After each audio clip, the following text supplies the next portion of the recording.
Okay, so let's start. In the previous class, I defined what a cone is, right? So we're looking at different kinds of sets. We define affine sets, convex sets, and cones.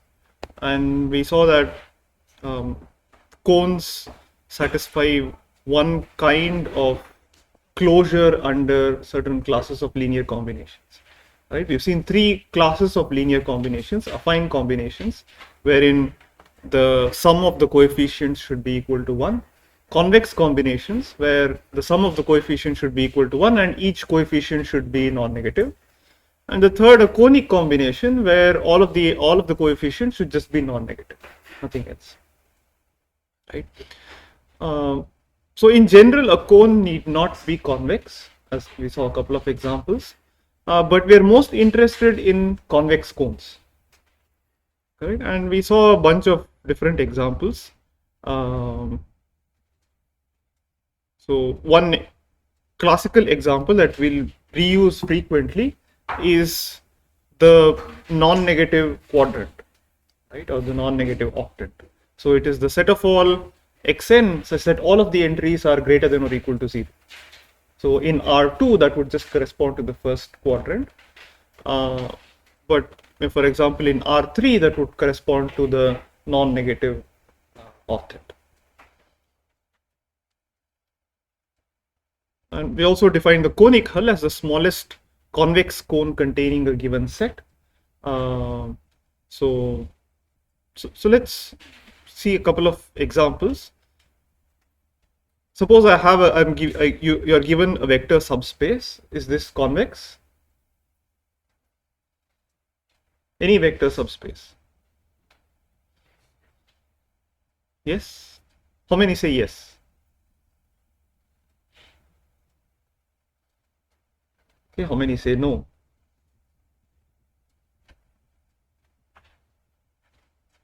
Okay, and why people saying no? Why do you say no? Yep. Is it not convex? Yeah. A subspace is affine. True.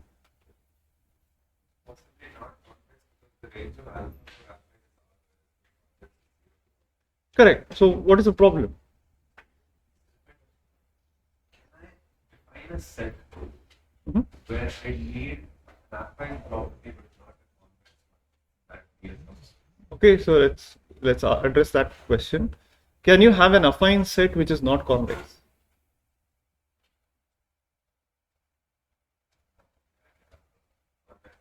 Yeah, you can have a convex set which is not affine. You can have a convex set which is not a vector subspace, but every vector subspace is convex because vector subspaces are closed under all possible linear combinations, not necessarily just convex combinations. So vector subspace is convex. Is it affine? Yes, it is an affine set because it is closed, because convex combinations, affine combinations, and conic combinations, these are, you only need closure under restricted classes of linear combinations, right? But even without any constraints on the coefficients, vector subspaces are closed under all possible linear combinations. So they will always be closed under convex combinations, they'll be closed under affine combinations, and they will be closed under conic combinations. So vector subspaces are convex, they're affine, and they're convex cones. Okay, we saw the norm cone, which is another important class of cones. So this is not a vector set, not a vector space. It is convex. I think I asked you to prove this. It is not affine, but it is always a cone. Yeah.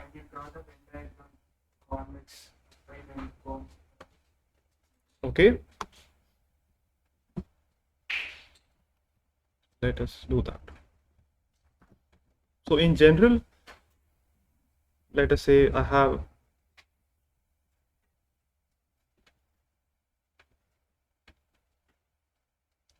so this is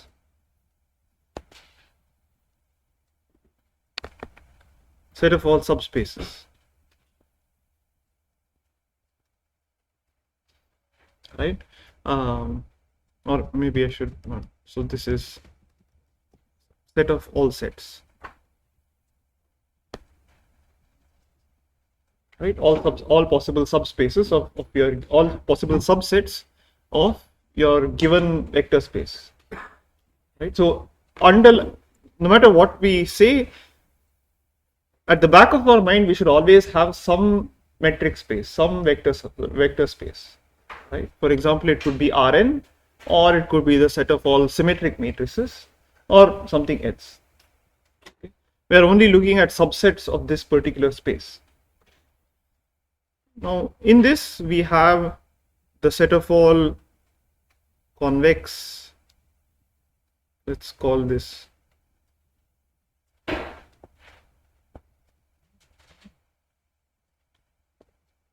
convex sets. What about affine sets? Are affine sets always convex?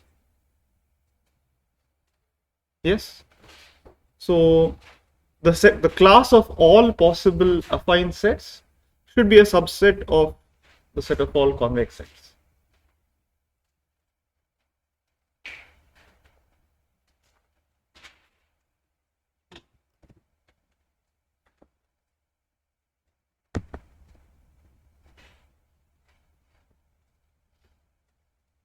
Okay. And the set of all subspaces are affine, they're also convex, so that will give you another restriction. So this is all subspaces.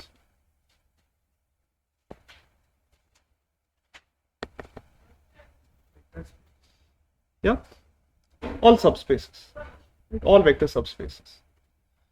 Now what about the set of all cones?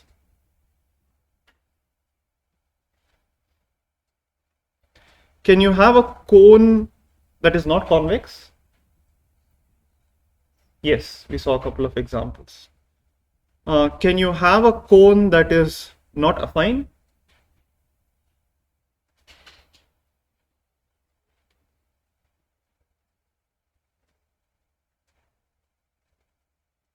Just take a ray, right? A single ray that is not affine, right? And in fact, so we know that every affine set has to be convex. So there are non-convex sets, non-convex cones, right? And so let me perhaps write this in a little. I'll put this at the very edge for a specific reason. Now consider a cone which is affine. Okay, what kind of affine cones can we have?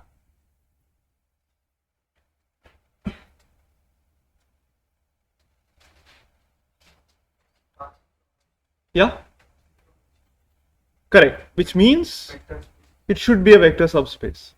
All right. So if a cone is affine, then it must mean that it's a vector subspace. You cannot have a cone which is affine but not a vector subspace. So the set of all cones would look something like this. Let me write it in orange.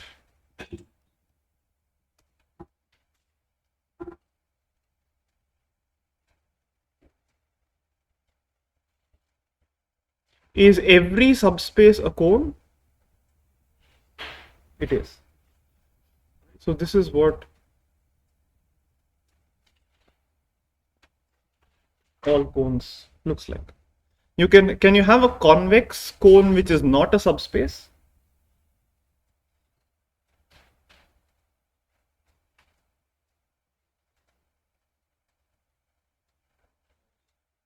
Yeah. What is the example?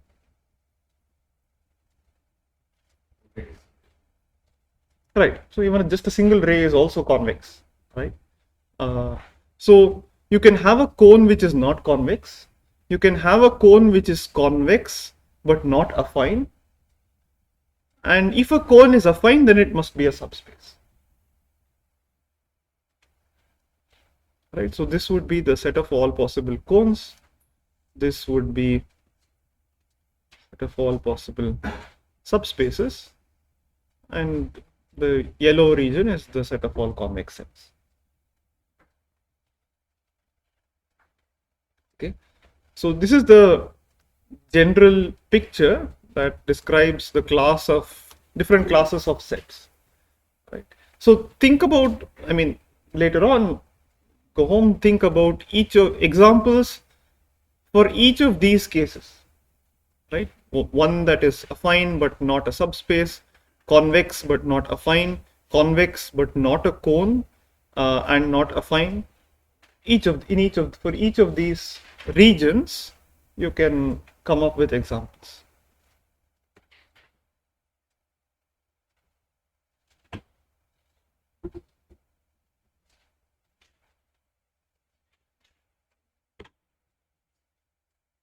Okay, is that clear? Any questions? Let's say a ray. Yes. If the ray starts at the origin of the ray is 1, 0. You mean to say a ray that does not start from the origin? Yeah. That is not a cone. It is convex, but it is not a cone.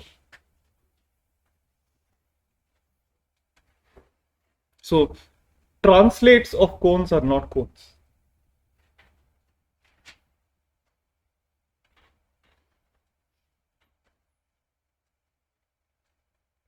Okay. This is more interesting. What about the class of all symmetric matrices, n by n symmetric matrices?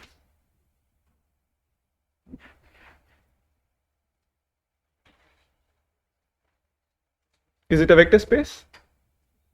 Yeah. So if you take linear combinations of two symmetric matrices, is that also a symmetric matrix? Yes, right. So alpha A plus beta times B whole transpose is just equal to alpha A transpose plus beta B transpose. So which is just alpha A plus beta B.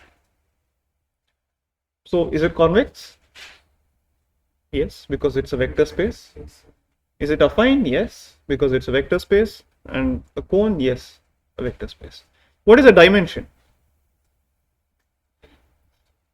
In general, n into n minus 1 by 2. Why?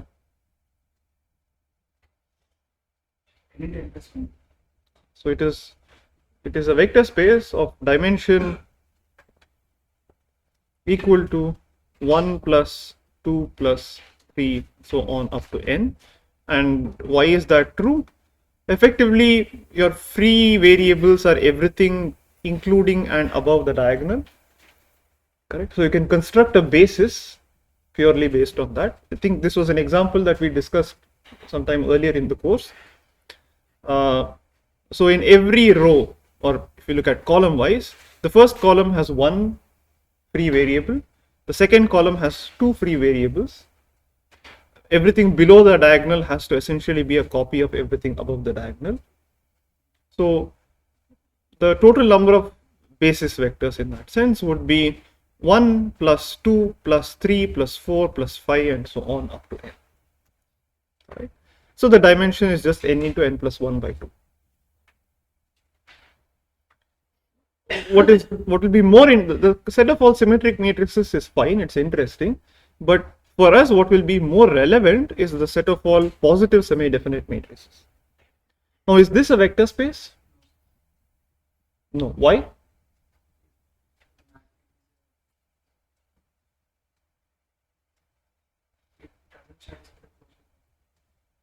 Closure under what?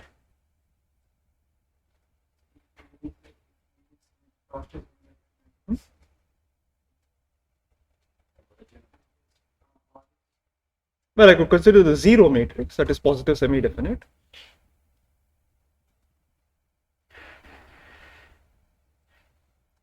Is it closed under additive inverses?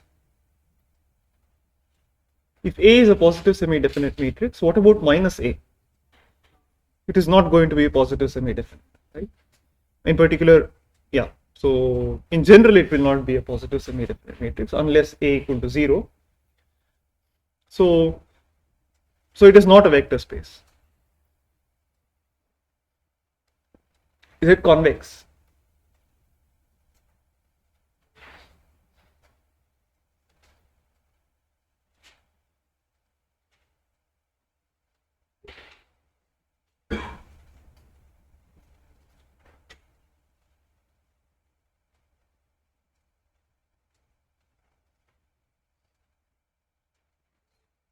Yeah, it is convex. Why? Which property would you use to prove that it is convex? But how do you argue that a convex combination of positive semi-definite matrices is positive semi-definite? Okay, what definition would you use? There are two sort of equivalent ways of defining. Correct. So if suppose I have two positive semi-definite matrices A and B, I know that for all x, all vectors x transpose Ax is greater than or equal to 0, and x transpose Bx should also be greater than or equal to 0. So let's take alpha times A plus 1 minus alpha times B.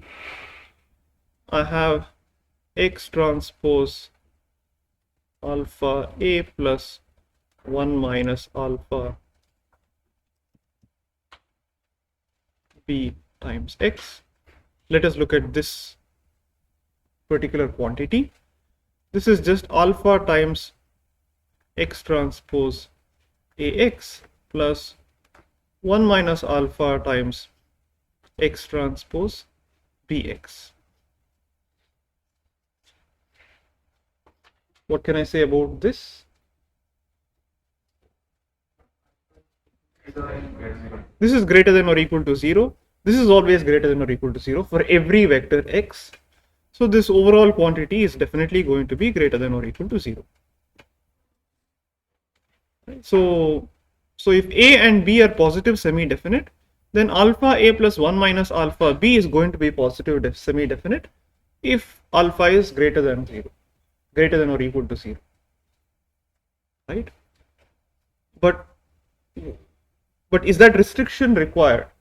Does alpha have to be greater than or equal to 0? In other words, can you have, is it also closed under affine combinations? Okay, and why?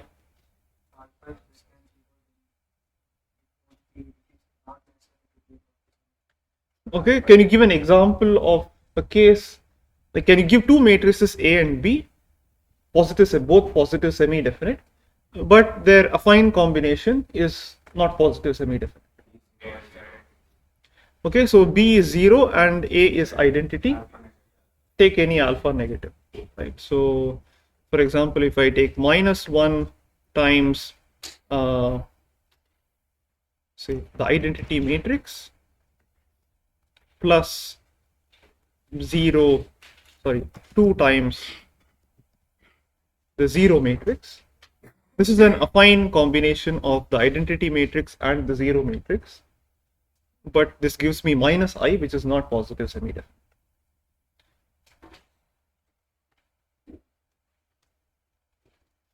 So it is not affine. Is it a cone?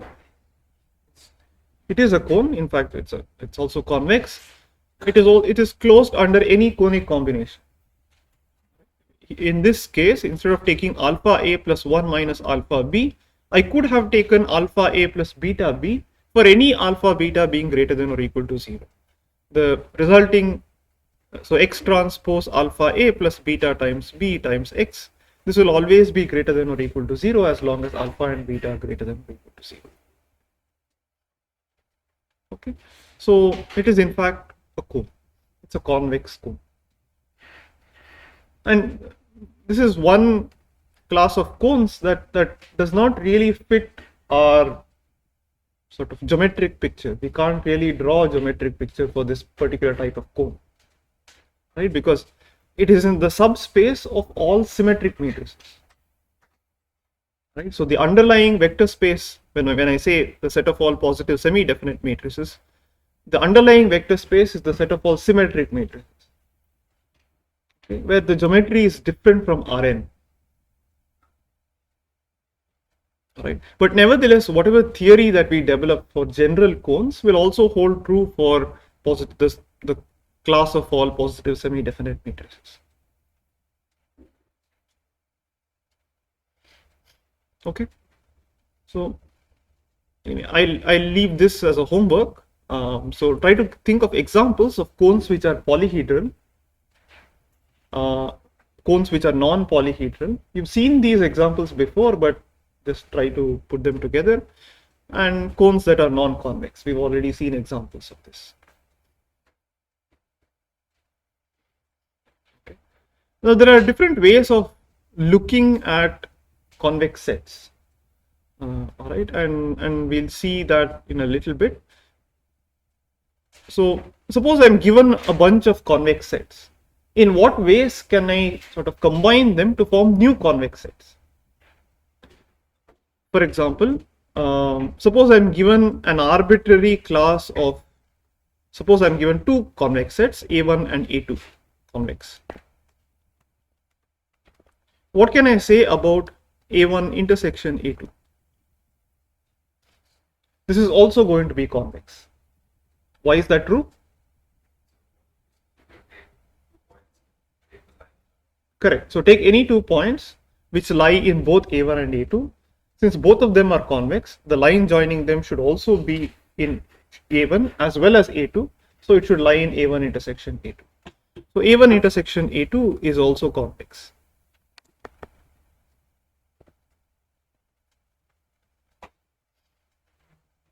But this holds true not just for finite intersections, but arbitrary intersections. I could have an infinite collection of matrices, infinite collection of sets. If all of them are convex, then their intersection is also convex. To see an example, suppose I consider the following set. So the set of all symmetric matrices A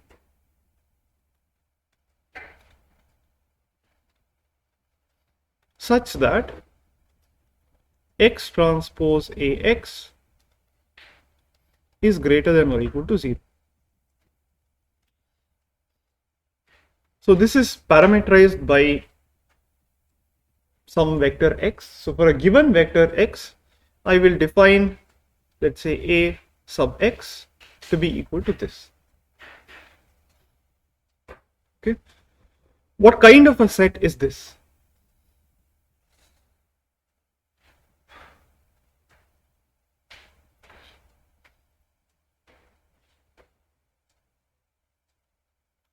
Yeah. It is convex. It is conic. But can you say something more? No, this is for a given x, right? For a fixed x, the set of all matrices that satisfy this. The set of all positive semi-definite matrices would be a subset of this. But you can definitely find matrices over here which are not positive semi-definite.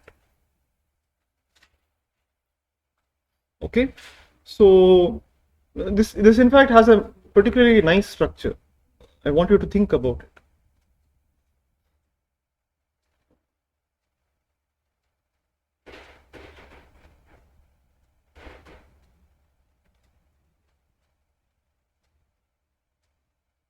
So try to recall all the different kinds of sets we've seen previously. So what kind of an operation is this on A? Remember, you're fixing x. For a fixed vector x, the set of all A that satisfies this. What kind of an operation is this on A?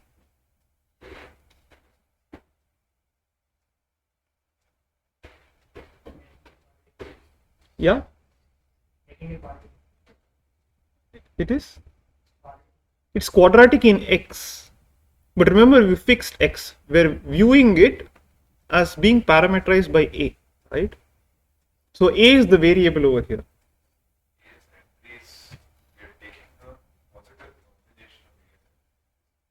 Okay, but what kind of, I mean, I don't even, it's not necessarily a positive combination, right?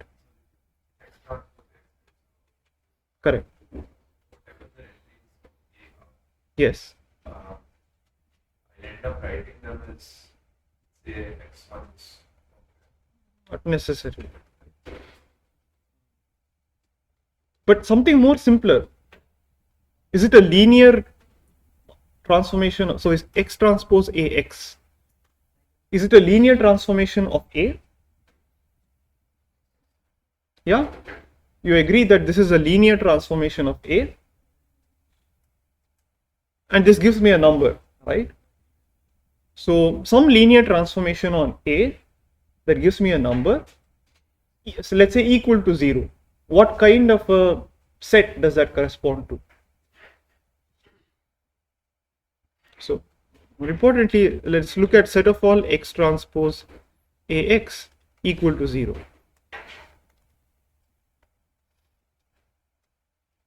What kind of a set would this be?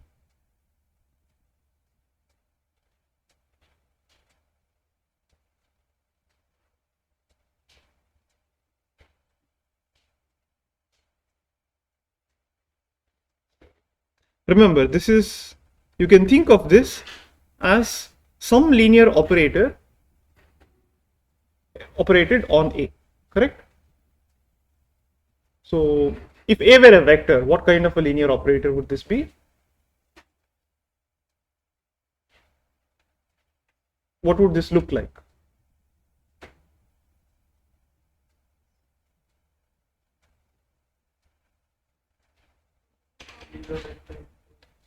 Yeah. So you all agree that this is a linear operation on A, correct? So it's a linear operation on the matrix. Now instead, if A were actually a vector or a vectorized A, correct? Then what would f of A look like? Some linear operator on a vector. Yeah.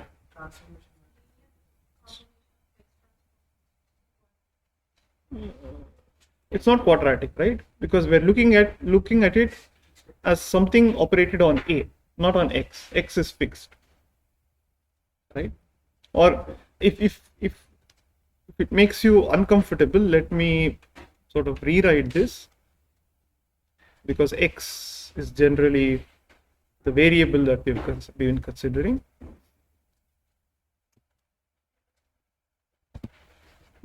So let me instead parameterize it with a vector A as the set of all matrices X such that A transpose X A is greater than or equal to 0.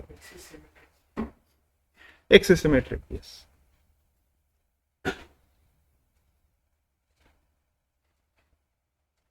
Right?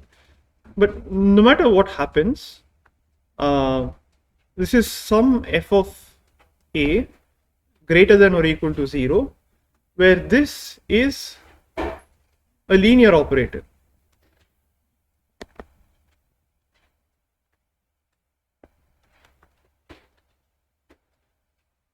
So over vectors, what are all the possible kinds of linear operators you can have? Matrix multiplications, right? So if I vectorized A, so it's basically an n by n matrix. I just write down all the columns. I stack all of the columns to form a given vector. What would this look like? I don't care about the exact form. It would be some matrix times the vectorized version of X, right? So this would be nothing but some matrix, let me call it A, times the vectorized version of X. Do you agree with this much? It doesn't matter what form A takes. I don't want you to worry about that for now. But A will be some matrix which depends on the vector A. Yeah, so this is what I was trying to lead you up to. This is in fact going to be a half space. Because what is this? Some linear transformation of A being equal to 0 would correspond to a hyperplane, right? And the set of all X for which some linear transformation of A is greater than or equal to 0 or greater than or equal to some constant, that will give you a half space. Correct? So do you all agree that this is in fact a half space? Yeah. So this is in fact a half space. For any given vector A, if you fix the vector A, then this is a half space.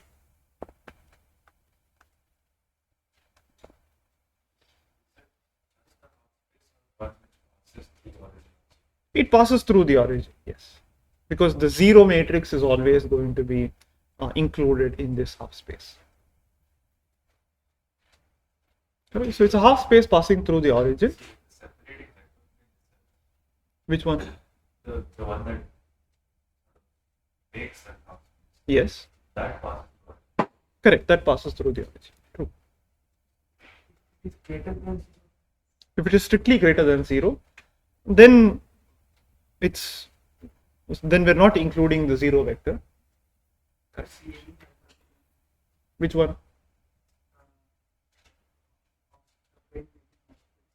So that's, you can think of it as a half space, but it doesn't include the hyperplane separating this, and more importantly, that set would not be closed.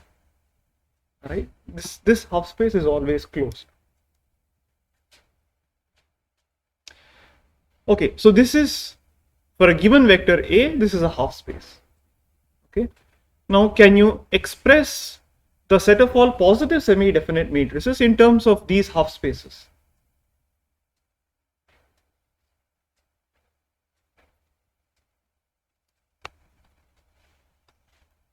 So I have S n plus, which is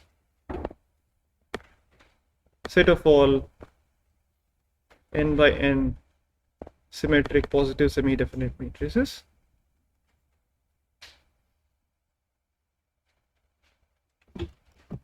How can I write this in terms of A? intersection of that set for all that. Exactly. So it is the intersection for all vectors A in Rn of A sub A.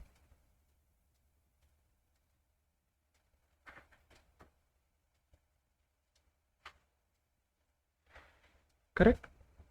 So it's in fact an intersection of infinitely many half spaces. Each half space is convex, so the resulting intersection is also convex. So this is a nice property.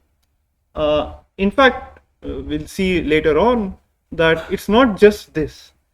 Given any convex set, we can always express it as an intersection of possibly infinitely many half spaces. Right? So, for example, even if you consider something like a circular region, which is convex, one way to think about it is that this is equal to, you take the tangent at all possible points, right? All possible points on the surface. Each tangent would define a half space, correct? The intersection of all of these half spaces, infinitely many half spaces, that would in fact give you the circle itself. Okay.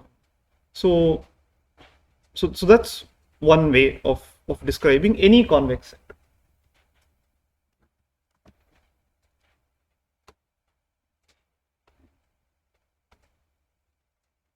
Okay. Another operation that preserves convexity is you take, let's say A is a convex set. Or let me say S is a convex set. Let A be an m by n matrix and B be in Rm. Then the following set, the set of all vectors y, which can be written as Ax plus B for all x in S, this is convex.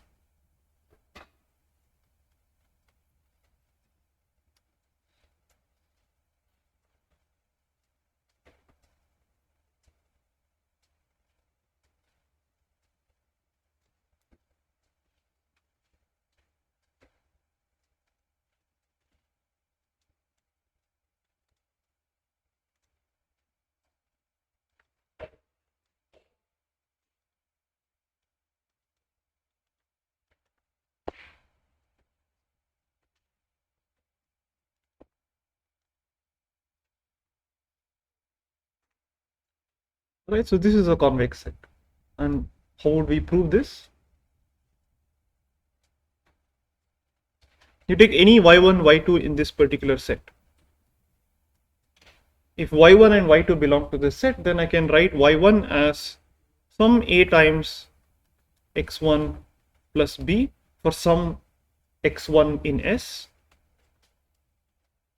and y2 can be written as a times x2 plus b for some x2 in S.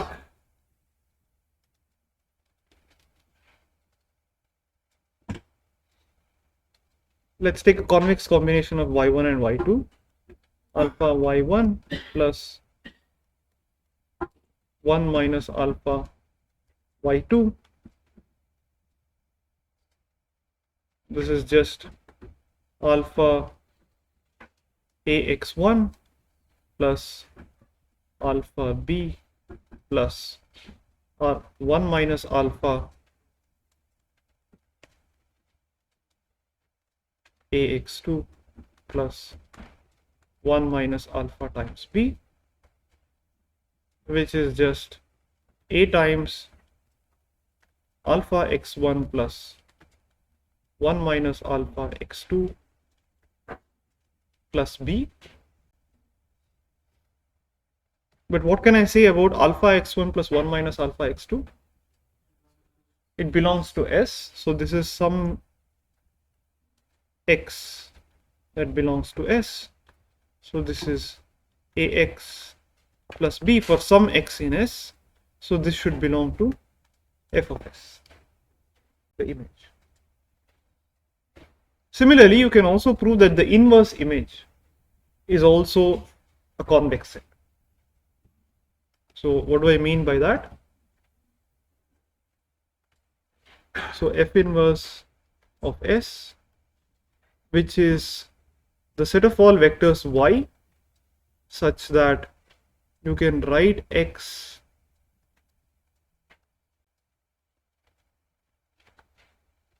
ay plus b for some x in S.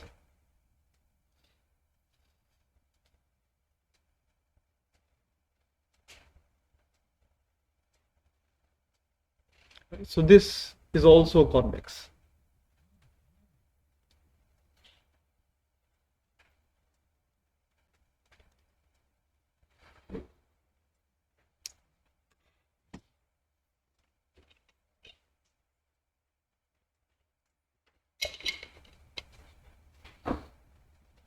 Sir, will any linear transformation of convex set? So any affine transformation is convex, right? So every linear transformation must be convex. I mean, you can also think of it intuitively, right? So what do you mean by an affine transformation? Effectively, you are doing rotation, scaling, and shifting, right? If you take a convex set, any rotation of the convex set is going to give you the convex set. Any sort of scaling, you squish it up and down, that is always going to give you a convex set. You translate it, you're still going to get a convex set. Right? So any affine transformation will always give you a convex set. But that's not true for general functions of convex sets. So I can't say that the image under any even convex function is going to give me a convex set.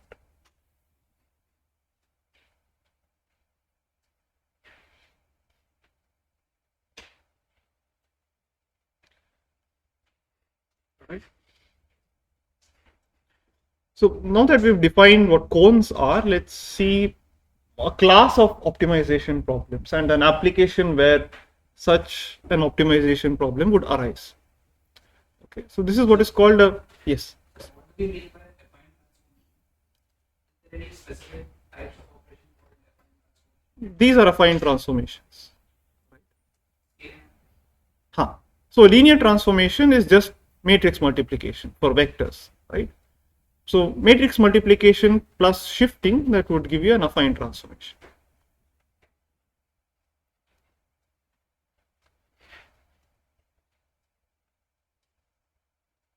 Okay. And in fact, I mean, how do you describe any affine set? Set of solutions equal to A of Ax equal to B. But another way of thinking about it is the image of an affine transformation over Rn. Right? You take Rn, you look at the image under any such affine transformation, that gives you an affine set. And every affine set is in fact the image of Rn under some affine transformation. Okay, is it clear?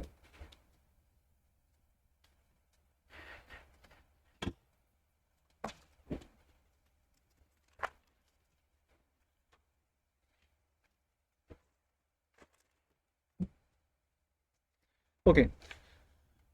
So now let's see what a second order conic program is. So I'll define a class of optimization problems called second order conic program. It takes the following form. So we want to minimize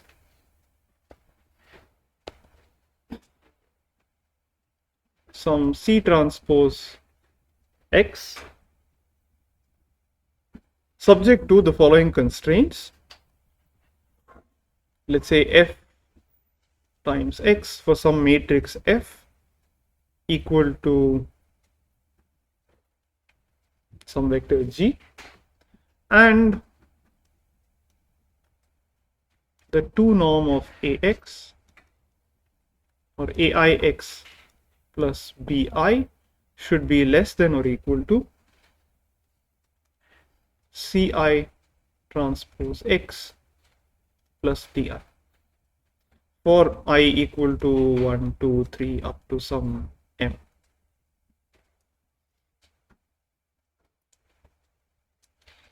Okay, so a linear program would be just to minimize some C transpose X subject to Fx equal to G or Fx less than or equal to G, component wise.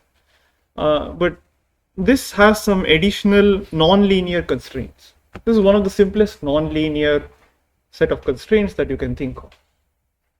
Correct? Effectively, these are just quadratic constraints.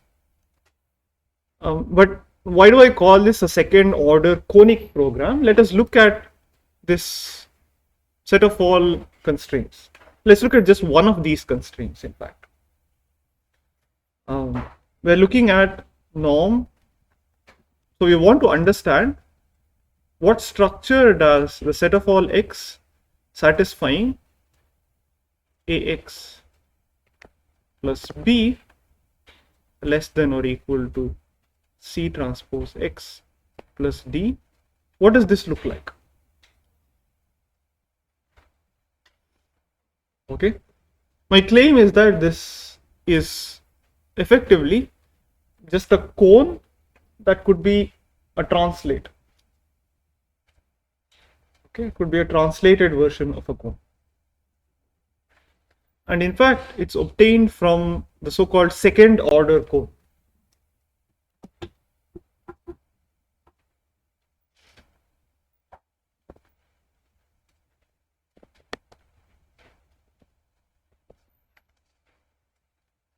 So what is a second order cone? It is exactly the norm cone, the 2 norm cone that we have seen.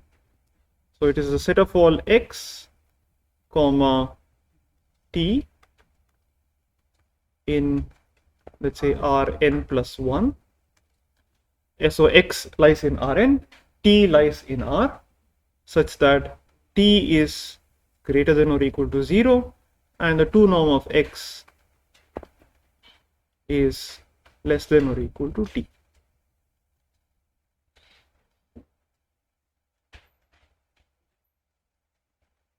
So in R3, what does it look like? Yeah, it's basically your ice cream cone, right? Like or an inverted party hat, correct? So that's the second order cone. My claim is that I can write this set as an affine transformation of the second order cone, or in other words, some affine transformation of X should lie in the second order cone.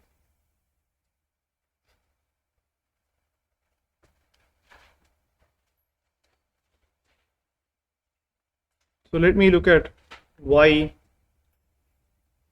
t equal to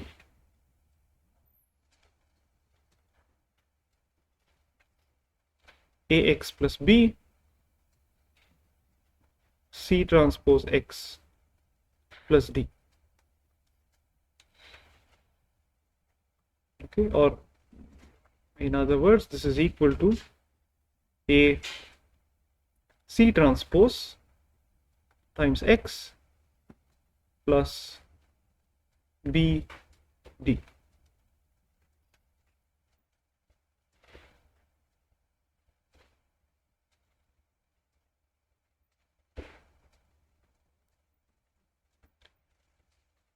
So this is an affine transformation of X, correct? So I can write y as ax plus b and t equal to c transpose x plus d. Now if y comma t should satisfy, or if y comma t should lie in the second order cone, then what should happen to x?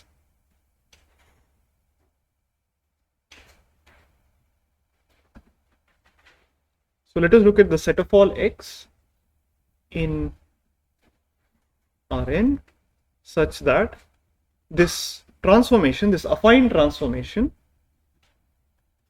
defined as follows, lies in the second order cone.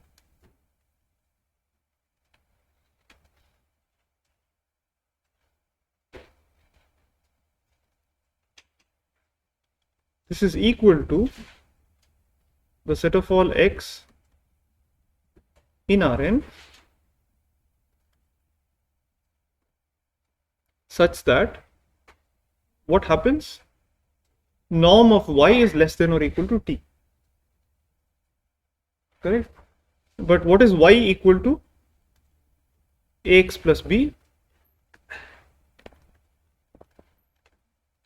less than or equal to t. What is t equal to? It's c transpose x plus d.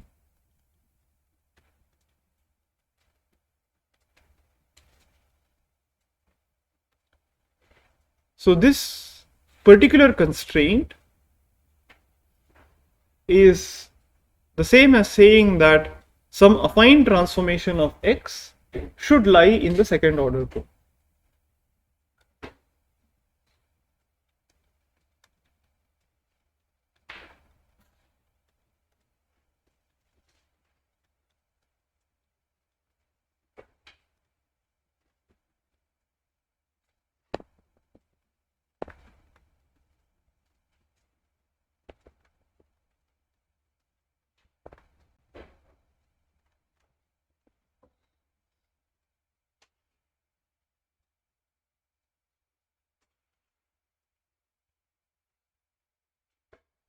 Okay. So let's maybe try to visualize this. Suppose I take A to be a 2 by 3 matrix. Okay, let's look at R3.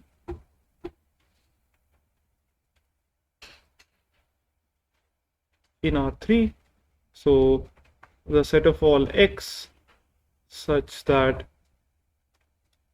ax plus b less than or equal to c transpose x plus d, where A is, let's say, a 2 by 3 matrix, B is a 2 by 1 vector, and C is a whatever, a 1 by a 3 by 1 matrix, or a length 3 vector, and D is a real number.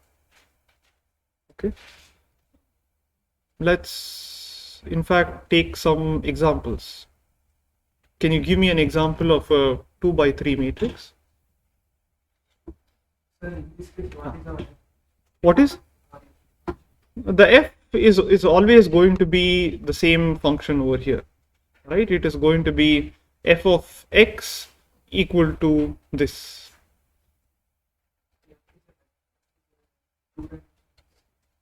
So, okay, in this case, f is going to, so f is always this, right? So it's an affine transformation of x. Okay, what would be the dimensions of this in general? If A is an m by n matrix, so it's going to be m plus 1 because C transpose is going to be a row vector.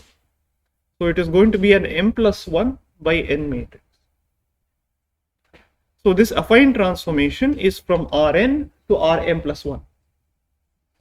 Okay, and in this particular case, this affine transformation is going to be from R3 to R3, 2 plus 1 by 3. Okay, so let's take an example. Can you give me a 2 by 1 2 by 3 matrix?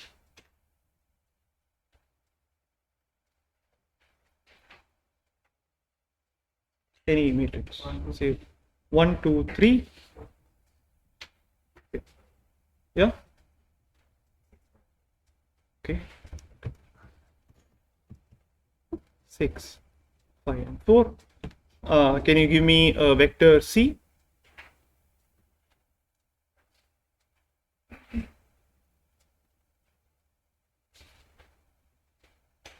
Anything. I just want the overall matrix to be full rank. That's it.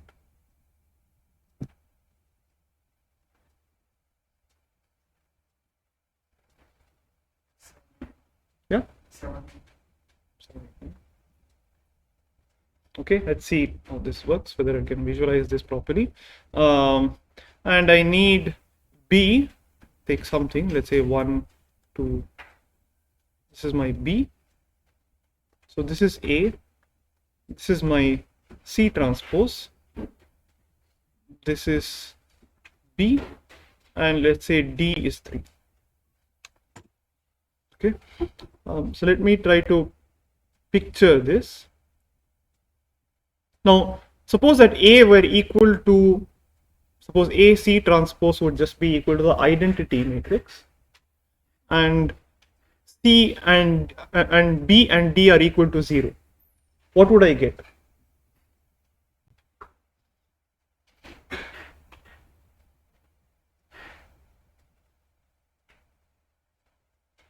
Right. So let's take a simpler example. So again, the set of all x such that norm ax plus b less than or equal to C transpose x plus d. Right, this is the set that we are trying to understand.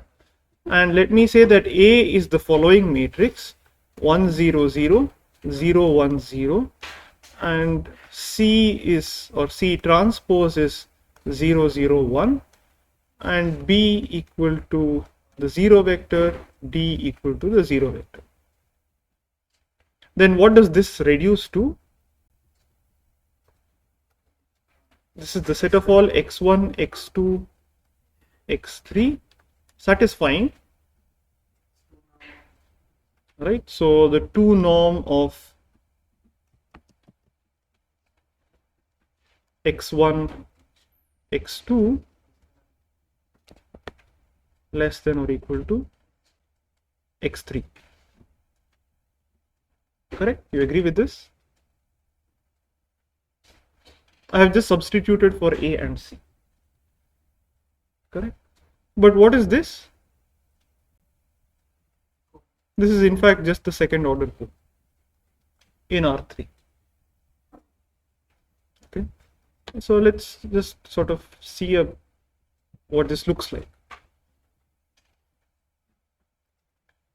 Now, if I had 1 0 0,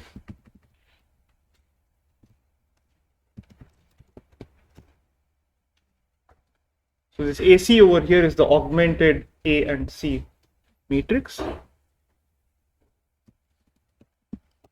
0 1 0 and 0, 0, 1. Let me say that B is the all zeros matrix. So this is B and D.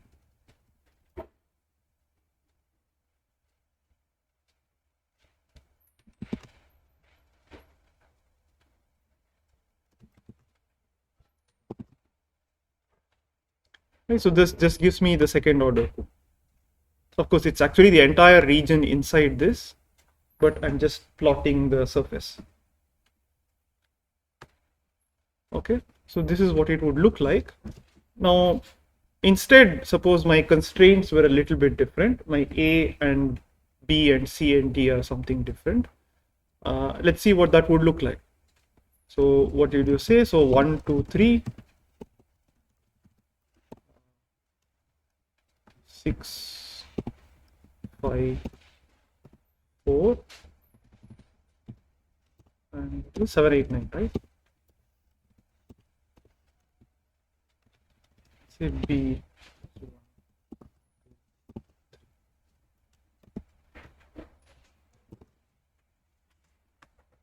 Okay, I'm not plotting enough of it. So let me take something a little nicer. Let me just take 1.2, 1.3, 0.9.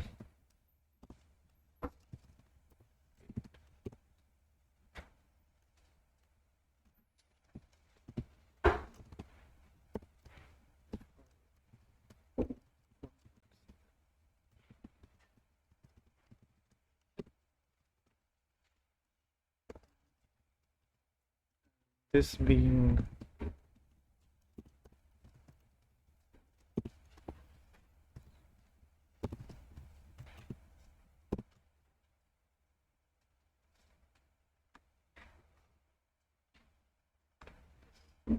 so again, it looks a bit weird because it's been flattened out and I'm not plotting for all of Rn, but I think we should have another nicer example. So let me just take 1, 0.5,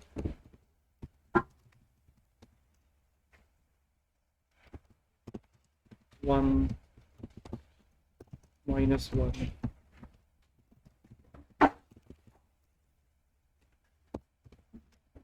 5,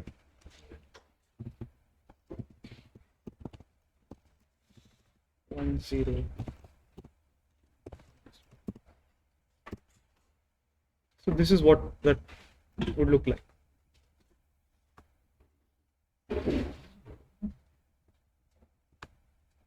Right, so it's effectively just a rotated and translated cone. And in fact, that is what it will look like, except that this cone may be squished or elongated or moved in some weird direction. So that is what one second order cone constraint would correspond to. All right. So when I take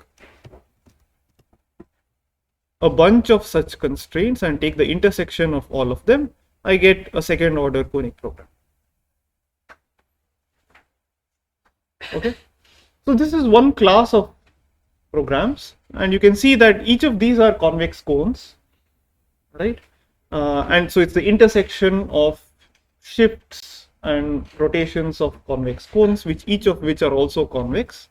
So overall, the set of these constraints are going to correspond to a convex set. Okay. So this is going to be a convex optimization problem. And here is one application where something like this would arise. So it's called robust linear programming. So let's consider a linear programming problem where you want to say minimize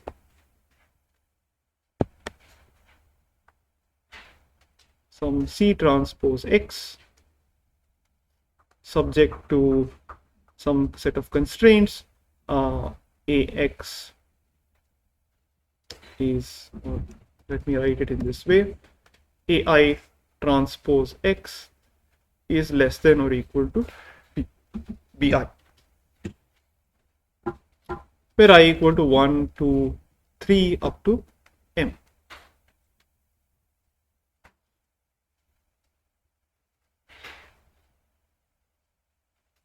Right.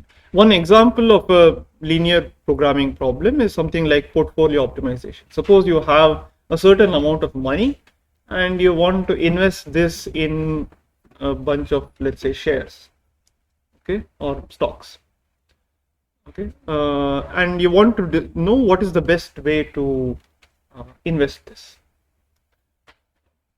So let's take an example. Suppose that xi is, let's say, the number of stocks I purchase.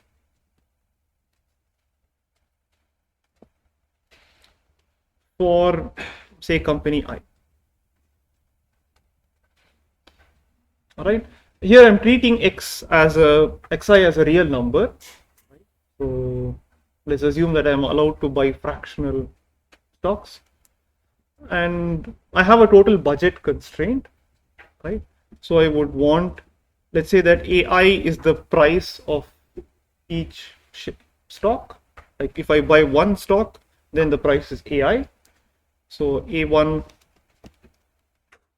X1 plus A2 X2 up to AN XN.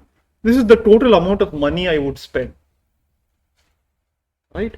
I buy XI stocks for company I. AI is the price of the ith for the ith company. So this is the total amount of money I would spend, and I certainly want this to be less than the total budget I have. And typically I want to maximize my gains, right? So maybe I know that if I invest, say, in one stock of the company, then maybe in expectation after 1 month, this is the returns that I would get. So CI is expected returns.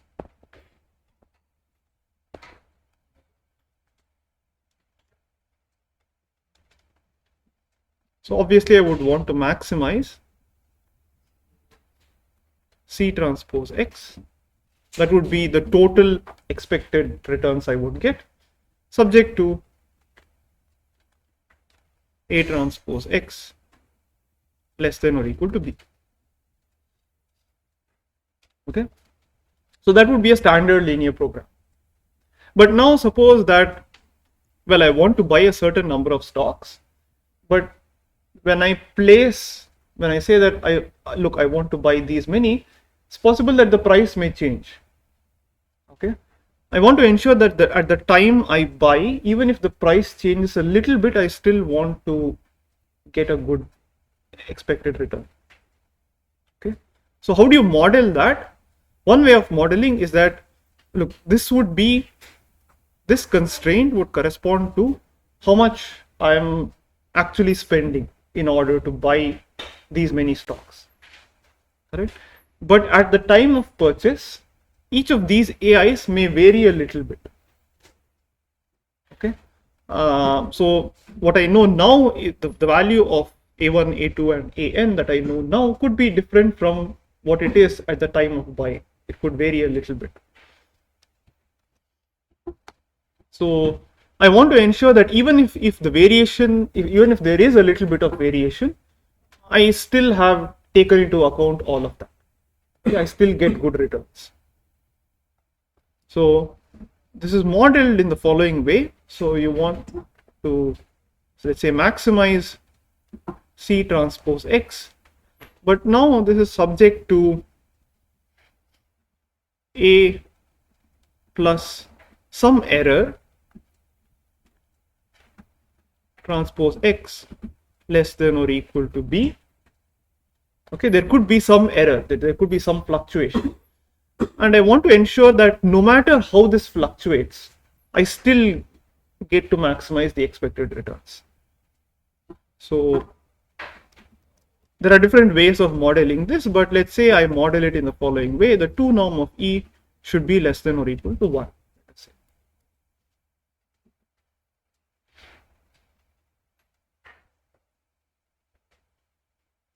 Okay, so for all these error vectors whose 2 norm is less than or equal to 1, this should be satisfied. Note this is no longer a linear program, because these constraints, how many constraints do I actually have over here? Dimension of? Is it just that? So I want this to hold for all possible E, satisfying 2 norm of E less than or equal to 1. How many constraints is just this for a given E? One constraint, right? It's just one linear constraint. Here, what I've written over here, correct? But I want this to be satisfied for all E satisfying this. So in fact, how many constraints do I have? Just two? How many constraints on E on X do I have?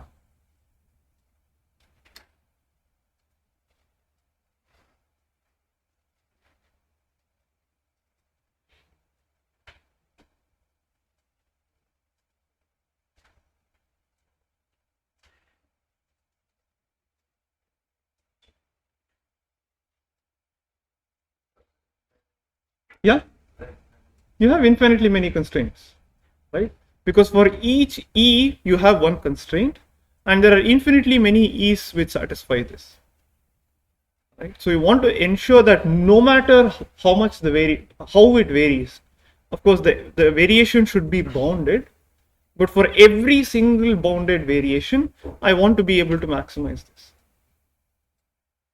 Okay, so in fact I have infinitely many constraints, so this is no longer a linear program because the set of constraints is no longer linear. Another way of looking at this set of constraints is the following. So it is A transpose X plus E transpose X less than or equal to B, right? You can show that this is equivalent to just saying that A transpose X plus norm of X is less than or equal to B.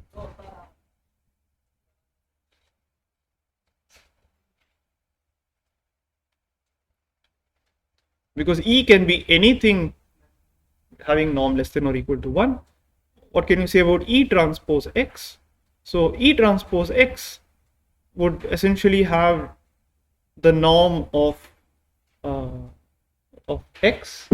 You can replace this quantity by just the norm of X, and this having this sort of a constraint is equivalent to saying that A transpose X plus norm of X is less than or equal to B. All right. So this, in fact, this sort of a constraint is in fact just a second order conic constraint. Okay. It's as good as saying that norm of X should be less than or equal to minus A transpose X plus B. So this particular variant, it's not a linear program, but by trying to make this linear program more robust, I have essentially converted it from a linear program to a second order conic program.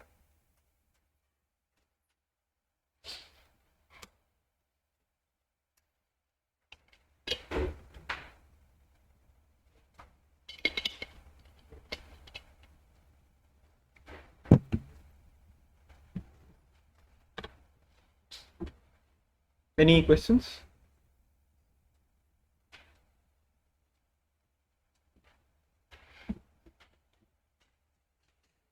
Okay, so these second order conic you can formulate various different problems, particularly robust optimization problems in terms of these second order conic programs. Okay, there are a number of applications. You can also take a look at the CVXPy website. There are a bunch of different examples, and one class of examples includes second order conic programs. It's a nice reference or a nice resource to look at. Okay, so all right, so this I think is a good time for a short quiz. All of you, can you spread out a little bit?